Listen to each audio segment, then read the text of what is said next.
Finally আমরা বই মেলা আসলাম, দেখি কি কি বই পাওয়া যায়।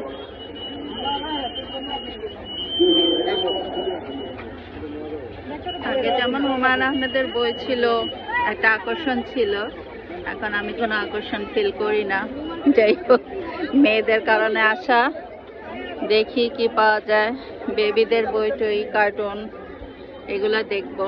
আগে হুমায়ুন আহমেদ ছিল, ইমদাদুল হক, মিলন ছিল, তাদের জন্য আসতাম, একটা এক্সাইটিং ব্যাপার ছিল।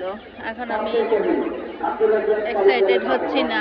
যাই হোক, পরিবেশটা সুন্দর, ভালো লাগছে, ঘুরতে ভালো লাগছে।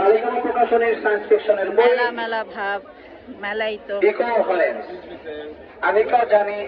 মানুষ বেশি। মূল্য 200 টাকা।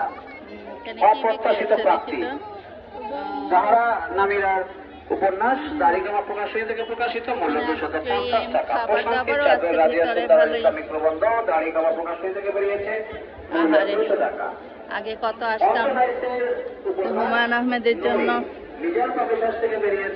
সবার একটাই কথা, এখন হুমায়ুন আহমেদ নাই, এখন আর বই মেলার সেই আমেজটা নাই, মজাটা নাই।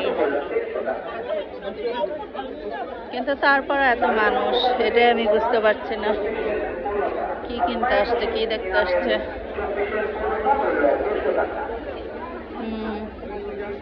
ইয়ারা বই কিনবে?